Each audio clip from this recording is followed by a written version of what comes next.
Well, hello, General Hospital Daily Recap fans. Today's daily recap is for Tuesday, October the 18th, 2022. Tuesday, October 18th, 2022.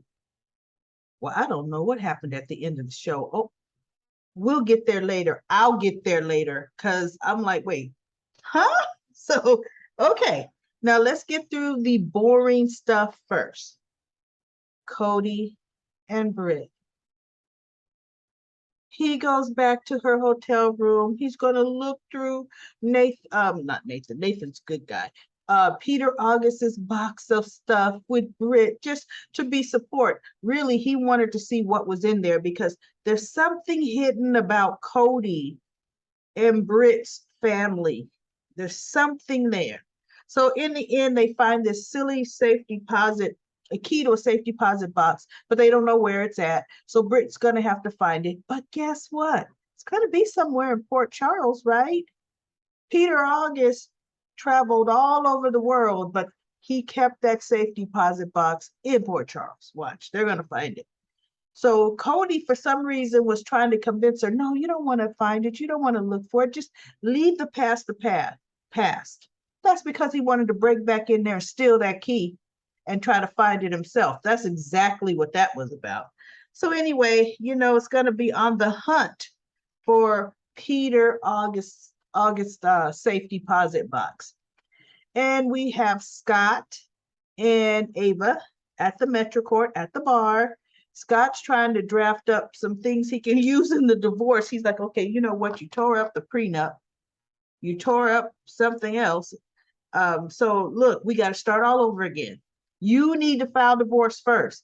And then we're going to use the fact that Nicholas slept with his son's girlfriend. He goes, no, no one can ever know. And she tells Scott, if you tell, I am going to have you disbarred. Or I'm going to throw the book at you. So he goes, okay, fine. So she goes, I don't want to file for divorce from Nicholas. I don't know. He says he wants to work it out. Well, Victor had been sitting with Lucy, convincing her to go on this midnight cruise dinner. And she agrees. For one, that had to be the stupidest idea on the planet. No one would know. She would be alone on a boat with Victor. She would have to sleep with Victor. This time it would be uninterrupted. I don't know what Lucy was thinking, but she's Miss Spy. She's Miss Snoof Detective. She got it all under control. Dressed up, she's on a pier, and she goes, well, it's kind of dangerous being on a pier. He goes, no. I'll have one of my guys there with you, to wait for the boat. And she goes, oh, okay. No, I would have been, no, Victor, honey. You can meet me at my room, pick me up, and we could go to the pier together. Hello? Why we have a person, a hook serial killer, a loose. I'm not gonna wait for your people to meet me. No. I'm personally escorted in a limousine, okay? And you're gonna be in there with me. So needless to say, we have Valentine. Valentine. He goes to see Anna. Well, he saw her yesterday. That's where it left off. He's talking to Anna. And he's telling Anna that Victor is sending him, Victor's trying to get rid of him, he feels. But he's dangling the fact that he was going to let him go see Charlotte. He goes, but I fear he's trying to, to kill him, get rid of him, get him out the way. And he just doesn't know how far his father would go. Would he actually kill him? Or would he just detain him? Because you remember, Victor had him held hostage months ago, right? For months, Valentine was held hostage. Did he ever find out Victor did that? I don't know. If anybody knows, remember when Victor had Valentine kidnapped, stuffed in the back of a trunk? They were drugging him. And then when they finally released him, they released him into this alley, poured a bunch of alcohol on him so people would think he was a drunk. And Valentine, it took him a long time to recover from that, right? So anyway, Anna says, well, I'm going to go with you. He goes, look, I don't know whether or not my father will dispose of me, but if it's one thing I know for sure, my father would dispose of you. So no, I'm going to go alone. And she goes, why, if you feel this way, if you feel he may be trying to harm you, why would you go?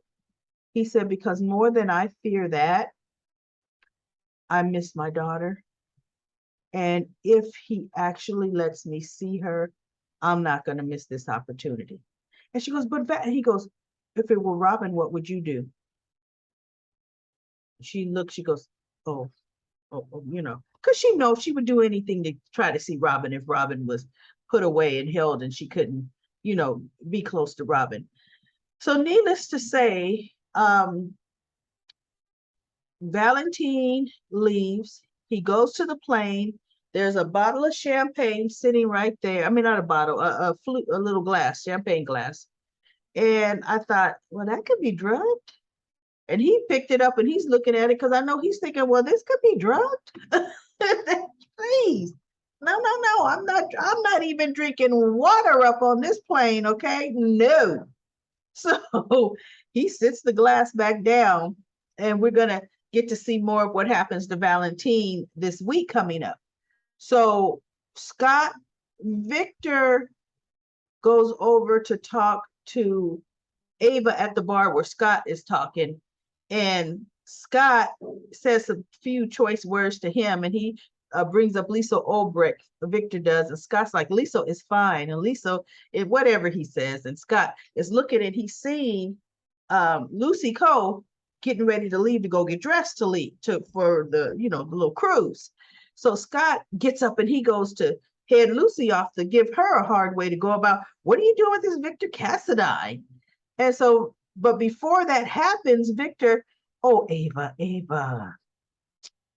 Oh, okay, so you're getting talking to your attorney about your divorce. And she goes like, what divorce? And so then he says, well, Nicholas, he can't. One day he's doing one thing, another day he's doing another. He never makes up his mind, so I just assumed you were getting the divorce proceedings started first, because it's only a matter of time. Nicholas is going to do it. And she looks at him and he looks at her like, well, I thought you'd be smart enough to get the jump on it, because that's what Scott was saying. The one who files first has a better upper hand. And so she just looks at Victor, and like, Nicholas and our businesses she doesn't give Victor pretty much the time of day, and she leaves. And then Scott, he goes to cut off Lucy, and Victor's like, ooh, is it something I said? He's happy. He knows he stirred that up. And so Lucy lets Scott know, look, I have everything under control. I know exactly what I am doing. And she heads on out of there, right?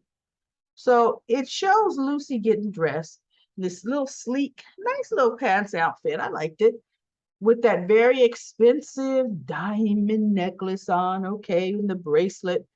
And I'm like, you're going to go on a pier with that amount of bling hanging on you? Wow, that's gutsy, right? So Victor makes sure that Lucy's assistant knows or hears that it's Pier 47 that Lucy's going to. But he tells Lucy to meet him at Pier 55 because he's setting a trap for Anna. So Anna's trying to find Lucy. She finally calls Lucy's assistant to see, was Lucy at the office? Does she have any appointments? And she goes, no, there's a dinner cruise she's going on Pier 47 with Victor Cassadine. And so Anna's like, oh my God, okay, Pier 47. So now Anna's taking off to get to Pier 47. Well, Victor's man, after Anna leaves, sneaks in her house and goes upstairs. My guess is he's putting a bomb in the house. That's my guess. Is he is putting a bomb in Anna's house. So Anna Lucy gets to the pier, and Lucy is like, is anybody there? I mean, no, Victor. She's leaving a message. Victor, where are you? Or she's saying it out loud to herself. Then she calls her office to make sure she got things right. And her office says, no, no, no. It says Pier 47. So she's like, how did I get this all mixed up? So Lucy is now getting ready to head to Pier 47. Now, mind you, there's not a one of Victor's people there to look out for her, right? Which is what he said. So she hears a noise, but no, it wasn't no clang, clang, clang of jewelry. She hears a noise. She turns around and she's looking at this person. Lucy knew that person. And she goes, what are you doing here? And she sees the gun and Lucy's like, no, no, no, no, no, no, no. And the person shoots her twice. Wow. Or what we think she's shot. Well, no, they show a little blood coming out the hole there. Whoa. And I was like, wait a minute. Lucy Cole got shot? Did Victor do that? Lucy is the object of Victor's affections right now. I don't see Victor doing that. Right? Now, he has a plan for Anna on Pier 47 because when his bodyguard got back to where he was at the Metroport, he says, yeah, everything is set. And he goes, yeah, and okay. And Anna's headed to Pier 47, far away from Lucy. See, he has plans for Anna, but somehow somebody Lucy knows. It's like she knew this person. Who could it be? In my mind, I'm thinking it wouldn't be Sasha, would it? Because this is not the hook. This is somebody with a gun and somebody it was well, look, I honestly don't think a man is going to have that little dainty purse size gun, right? That gun fits in your purse, actually your little tiny purse. Okay, so, and the way it's being held, it looks like a woman is holding that gun. And I was like, man, who on earth could that be?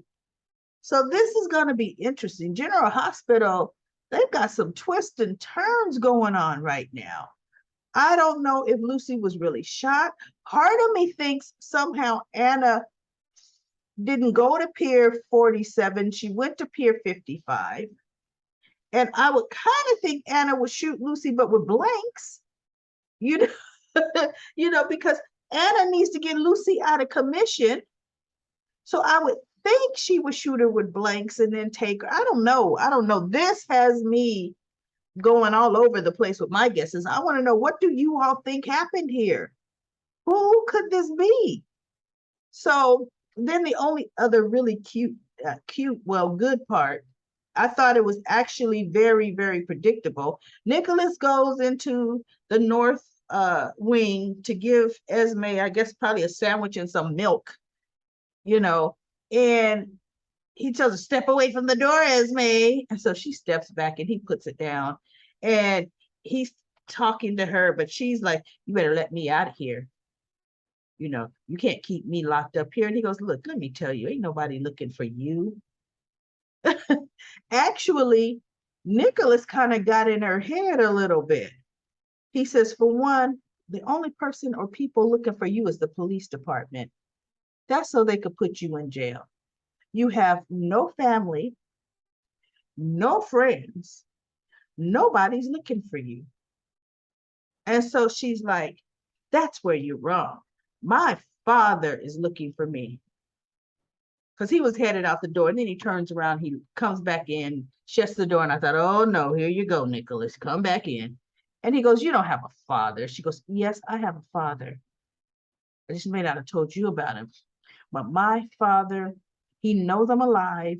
My father knows. And my father's going to be very upset at the way you're treating me. And he goes, and just who is this imaginary father? And of course, Esme didn't tell, which Nick goes, psh. Because it's like, let me tell you something. She goes, I'm having the Cassadine heir. I'm having your baby. So we have to. He goes, no, no, whoa, whoa, whoa. There is no we. He said, first of all, the baby, oh, that baby will be taken care of well. The best nannies, the best school, the best of everything. But you, Esme, you're expendable. I'm going to either decide to throw you off that parapet again, or I'm going to throw you over to the police. Bottom line, the baby will be just fine without you. And she's just looking like, you wouldn't dare.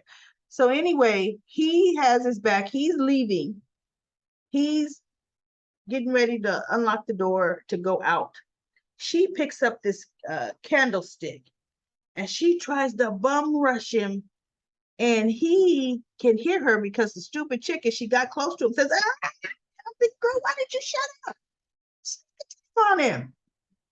He heard you coming.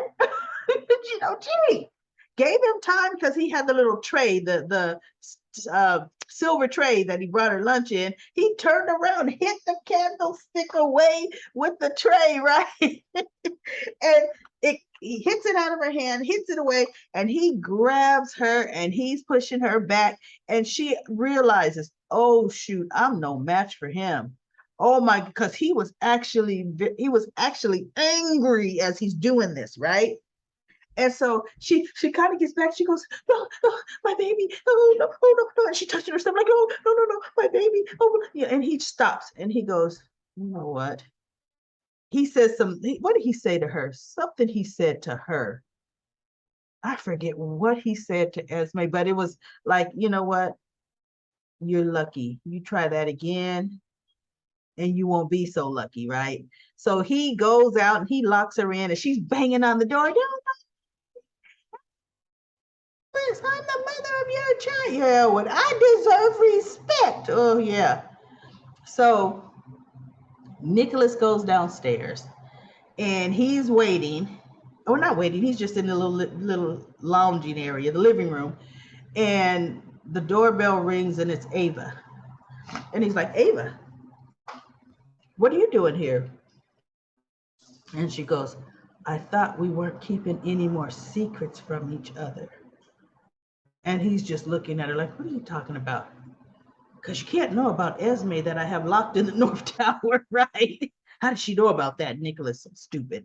So, tomorrow they'll talk about, the divorce and what Victor says. And he'll be, that's not what back and blah, blah, blah, blah. That's what's going to happen tomorrow. But Jennifer, it was okay. Esme understood that Nicholas wasn't afraid to get a little rough with her. She found that out. Except this time she sees art being kept up there. So she takes the wire from the back where they hang the art up on the wall, and she's trying to pick the lock with that wire, even though I didn't know that wire would pick a lock, but okay. Esme can work magic, right? That wire is gonna pick that lock. So that's what she's working on right now, is picking the lock to get out. So, I mean, bottom line, she won't stay locked in there long. She really isn't. That's just the way Esme is. She is, like Ryan told her, you're very resourceful. And that's exactly what she is, very resourceful. So let's go to comment corner, comment corner. Now, on comment corner, we had Eduardo. Eduardo says, I truly enjoy your comment corner concept as it unites us all and helps us keep on the straight and narrow. Eduardo, I don't know about the straight and narrow, because sometimes I think I'll lead you down an alternate path if I feel like that's alternate path is better, but only in fun, only in joking. Also, I like your acting out the characters. You crack me up. I just love having fun. And sometimes the best part of soaps, because you can't take it serious because it's not serious. So I make fun of it. And then Eduardo said, that guy who was the witness to help Trina, that got spiked by the hooker, is Esme's baby daddy. He feels Oz is Esme's baby daddy. You know what? in the end, it just might come out that way. But I think Oz would have blackmailed her when she was going to meet him on the pier regarding the cell phone incident. I kind of think he would have, because he goes, you know, you people are wanting to talk to me about this cell phone. That wasn't in the deal. I think he would have said, and I helped you out even more. But so we'll see. You know, they have stranger things with soaps. They will write in things that just didn't happen.